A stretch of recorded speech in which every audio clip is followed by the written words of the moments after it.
साथियों नमस्कार, मैं कुमार जयकांत आपका स्वागत करता हूं आपके अपने परिवार केडी चाणक्य सेंटर जेवर में। कल हमने ऑफलाइन क्लासेस में आपका ये टॉपिक भारतीय संविधान की प्रस्तावना पढ़ाया था, तो आज उसी के कुछ क्वेश्चनों पर बात करते हैं जो आपके एग्जाम के पॉइंट ऑफ व्यू से काफ़ी इम्पोर्टेंट है। आइए चलते हैं।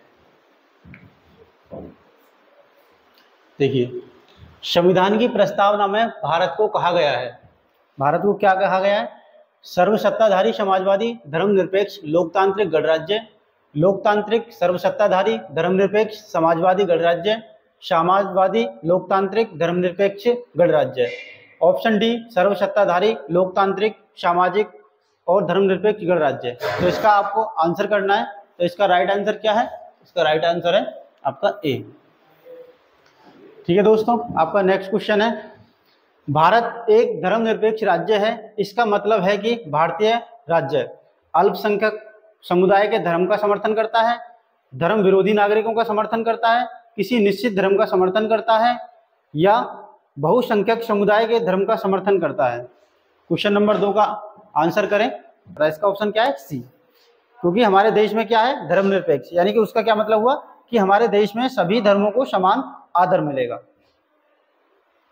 इसका ऑप्शन नंबर 3, क्वेश्चन नंबर 3 देखें, भारत के संविधान की प्रस्तावना में समाजवादी और धर्मनिरपेक्ष शब्द को किस संशोधन द्वारा लिया गया है? तो इसका ऑप्शन क्या है? 41वें संविधान संशोधन, ऑप्शन बी 42वें संविधान संशोधन, ऑप्शन सी 43वें संविधान संशोधन, ऑप्शन डी 44वें संविधान संशोधन। तो इसका राइट आंसर क्या है? ऑप्शन सी, यानी कि ऑप्शन बी 42वें संविधान संशोधन। प्रश्न नंबर 4, गणतंत्र होता है, गणतंत्र की क्या विशेषता होती है? केवल एक लोकतांत्रिक राज्य, संसदीय पद्धति शासन द्वारा राज्य, और अध्यक्षीय पद्धति शासन वाला राज्य, और राज्य जहां पर अध्यक्ष वंशानुगत रूप से ना हो। तो गणतंत्र का क्या मतलब होता है दोस्तों? गणतंत्र का मतलब होता है, इसका राइट आंसर है ऑप्शन डी, राज्य जहां पर अध्यक्ष वंशानुगत रूप से ना हो। यानी कि जो अध्यक्ष होगा, अध्यक्ष कौन है हमारे यहाँ पे भारत में? हमारे यहाँ पे अध्यक्ष हैं आपके राष्ट्रपति, अध्यक्ष राष्ट्रपति। और राष्ट्रपति कैसे हैं हमारे यहाँ पर? वंशानुगत तो नहीं है। राष्ट्रपति कैसे हैं? अप्रत्यक्ष रूप से निर्वाचित, यानी कि एक निश्चित समय के लिए आते हैं और वो वंशानुगत नहीं है, लोगों द्वारा चुनकर आते हैं अप्रत्यक्ष रूप से। चलिए क्वेश्चन नंबर 5 पर चलते हैं। प्रस्तावना का वह प्रावधान जो सभी वयस्क नागरिकों को मतदान का अधिकार प्राप्त करता है, यानी प्रदान करता है। क्वेश्चन नंबर 5, तो इसका आंसर क्या है? गणतंत्र, प्रजातंत्र, समाजवाद या पंथ निरपेक्ष। तो इसका राइट आंसर क्या है? इसका राइट आंसर है आपका बी, प्रजातंत्र। यानी कि प्रजातंत्र क्या है? प्रजा के द्वारा अपनी सरकार को बनाना, अपने प्रतिनिधि को चुनना। इसका मतलब ये होता है वयस्क नागरिकों के मतदान के आधार पर। ठीक है, क्वेश्चन नंबर 6 को देखें आप। भारतीय संविधान की उद्देशिका में परिवर्तन किस संशोधन अधिनियम में किए गए थे? यानी कि किस अधिनियम में, प्रस्तावना में संशोधन किया गया था हमारा? इसका ऑप्शन है बी, 42वें संविधान संशोधन अधिनियम में। इसमें कौन कौन से शब्द जोड़े गए थे हमारे प्रस्तावना में? आपका एक तो धर्मनिरपेक्ष, दूसरा है आपका अखंडता, और तीसरा है आपका समाजवाद।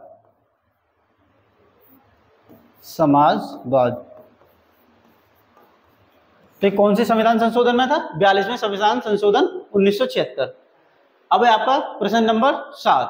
तो 7 को देखें क्या है। किस वर्ष भारत एक प्रभुत्व संपन्न प्रजातांत्रिक गणराज्य बना?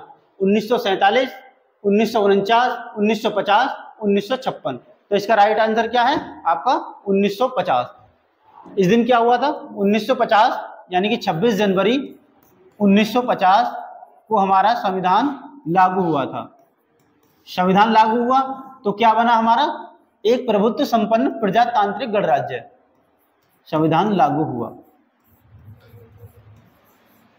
तो इसका राइट आंसर क्या है? Option C. क्वेश्चन नंबर 8 पे आते हैं। निम्नलिखित में से किस तिथि को भारतीय संविधान लागू हुआ था? संविधान लागू अभी हमने बताया था 26 जनवरी 1950। तो राइट आंसर क्या है इसका? बी। अब नेक्स्ट क्वेश्चन देखें, क्वेश्चन नंबर 9, भारतीय संविधान की प्रस्तावना में जिन आदर्शों एवं उद्देश्यों की रूपरेखा, आदर्शों और उद्देश्यों की रूपरेखा दी गई है, उनकी आगे व्याख्या की गई है। किसमें की गई है? मूल अधिकारों के अध्याय में, राज्य के नीति निर्देशक सिद्धांतों के अध्याय में, मूल अधिकारों, राज्यों के नीति निर्देशक सिद्धांतों एवं मूल कर्तव्यों में, और संविधान के पाठ में कहीं नहीं। तो इसका राइट आंसर कौन सा होगा आपका? इसका राइट आंसर होगा ये आपका सी, यानी कि मूल अधिकार, राज्य के नीति निर्देशक तत्व और मूल कर्तव्यों में हमारी क्या है? भारतीय संविधान के आदर्शों एवं उद्देश्यों की रूपरेखा। क्वेश्चन नंबर 10 को देखें। भारत की संप्रभुता, एकता, अखंडता को अक्षुण्ण बनाए रखने तथा उसकी रक्षा। अक्षुण्ण का मतलब जो छीण ना हो, यानी कि टूटे नहीं, यानी कि अखंडता। तो किसमें दिया गया है? ये हमारा ऑप्शन है आपके मूल कर्तव्य, प्रस्तावना, नीति निर्देशक तत्व और मूल अधिकार। तो इसका राइट आंसर क्या है दोस्तों? इसका राइट आंसर है आपका ऑप्शन बी। प्रस्तावना में हमारे जो अखंडता और एकता और संप्रभुता का अक्षुण्ण बनाए रखने की रक्षा है। नेक्स्ट क्वेश्चन पर चलते हैं दोस्तों। नेक्स्ट क्वेश्चन है आपका 11। तो 11 क्या कहता है? भारत को एक गणराज्य मुख्य रूप से माना जाता है, क्योंकि गणराज्य माना जाता है उसका रीजन बताना है, कारण बताना है आपको दोस्तों। उसे 15 अगस्त 1947 को स्वतंत्रता मिली थी, उसका अपना लिखित संविधान है, उसकी सरकार संसदीय प्रणाली के अनुसार है, राज्याध्यक्ष का चुनाव होता है। तो गणराज्य का मतलब क्या होता है दोस्तों? इसका मतलब होता है कि जो हमारे देश का जो अध्यक्ष है, देश का अध्यक्ष लोगों द्वारा चुना जाए, लोगों द्वारा अप्रत्यक्ष रूप से। तो वो क्या देश, कौन सा देश कहलाएगा? वो कहलाएगा गणराज्य। गणराज्य का सिंपल मतलब होता है देश का जो प्रमुख है वो लोगों द्वारा चुना जाए, ना कि वो वंशानुगत है और ना कि वे प्रजातांत्रिक रूप से है, राजतंत्र नहीं होगा वहां पर। ठीक है दोस्तों, समझ आया? अब नेक्स्ट क्वेश्चन पर चलते हैं। आपका प्रश्न नंबर 12। भारतीय संविधान की प्रस्तावना में देश का कौन सा नाम उल्लिखित है? तो भारतीय संविधान की प्रस्तावना में देश का कौन सा नाम उल्लिखित है आपका? भारत और भारतवर्ष, हिंदुस्तान और भारतवर्ष, भारत और इंडिया, भारत और हिंदुस्तान। तो इसका राइट आंसर कौन सा है दोस्तों? इसका है ऑप्शन सी, भारत और इंडिया। ठीक है, आर्टिकल 1 में क्या कहा गया है और हमारी प्रस्तावना में कि जो भारत यानी इंडिया, यानी कि ये इसका कोई इंग्लिश अनुवाद नहीं है, ये इसका दूसरा नाम है। ये हमारा पारंपरिक नाम है, पारंपरिक नाम। और ये दूसरा क्या है हमारा? इंडिया एक आधुनिक विचार था, आधुनिक विचार वाला नाम। ठीक है दोस्तों। Question number 13। भारतीय संविधान की प्रस्तावना के अनुसार भारत के शासन की सर्वोच्च सत्ता किस में निहित है? Question number 13। तो इसका राइट आंसर क्या है? राष्ट्रपति, मतदाता, जनता या संसद? तो किसमें है शासन की सर्वोच्च सत्ता? किसमें है? जनता में। यानी कि जनता ही शासन को सर्वोच्च बनाती है, क्योंकि जनता ही जनता के लिए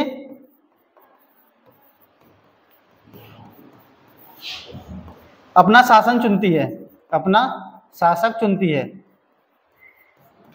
यानी कि जनता द्वारा चुना गया शासक। तो ऑप्शन सी इसका राइट आंसर। अब चलिए क्वेश्चन नंबर 14। भारतीय संविधान की आत्मा किसे कहा गया है? भारत की आत्मा किसे कहा गया है? आपका ऑप्शन ए है मूल अधिकार, ऑप्शन बी प्रस्तावना, ऑप्शन सी नीति निर्देशक तत्व, ऑप्शन डी उपरोक्त सभी। तो बताइए दोस्तों इसका क्या है आंसर?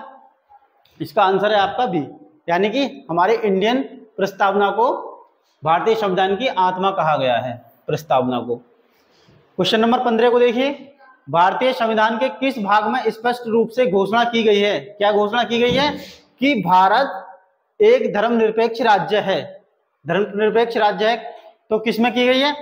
आपके ऑप्शन है संविधान की 9वीं अनुसूची, संविधान की प्रस्तावना, राज्य के नीति निर्देशक सिद्धांत और मौलिक अधिकार। तो इसका राइट आंसर क्या है दोस्तों?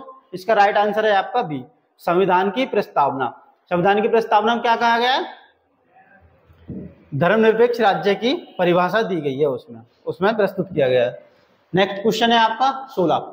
भारतीय संविधान के किस भाग या भागों में आर्थिक न्याय को संविधान का लक्ष्य घोषित किया गया है? तो आपके ऑप्शन है प्रस्तावना और मौलिक अधिकार, ऑप्शन बी प्रस्तावना और नीति निर्देशक सिद्धांत, ऑप्शन सी मौलिक अधिकार एवं नीति निर्देशक सिद्धांत, ऑप्शन डी प्रस्तावना, मौलिक अधिकार और नीति निर्देशक तत्व। ऑप्शन यानी क्वेश्चन नंबर 16। क्वेश्चन नंबर 16 का राइट आंसर क्या है बताओ दोस्तों? क्वेश्चन नंबर 16 का राइट आंसर है आपका बी, प्रस्तावना और नीति निर्देशक सिद्धांत में हमारे संविधान के आर्थिक न्याय को संविधान में घोषित किया गया है। ठीक है दोस्तों, नेक्स्ट क्वेश्चन है आपका 18। भारत एक गणतंत्र है, इसका अर्थ क्या है? यानी गणतंत्र का अर्थ बताया है, कौन सा है?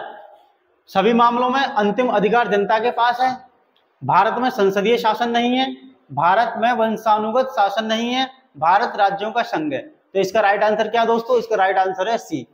गणतंत्र का मतलब होता है भारत में वंशानुगत शासन नहीं है। तो हमारा शासन कैसा है? लोकतांत्रिक है, और लोकतांत्रिक में भी कौन सा? लोकतांत्रिक गणराज्य, लोकतांत्रिक गणराज्य, लोकतांत्रिक गणराज्य। लोकतंत्र का हमने अर्थ बताया था आपको क्लास में। लोकतंत्र किसे कहते हैं? लोकतंत्र सिंपल कहते हैं सरकार का प्रमुख, जो सरकार का प्रमुख होगा वो कैसा होगा? लोगों द्वारा चुना जाएगा। सरकार का जो प्रमुख होगा वो लोगों द्वारा चुना जाएगा।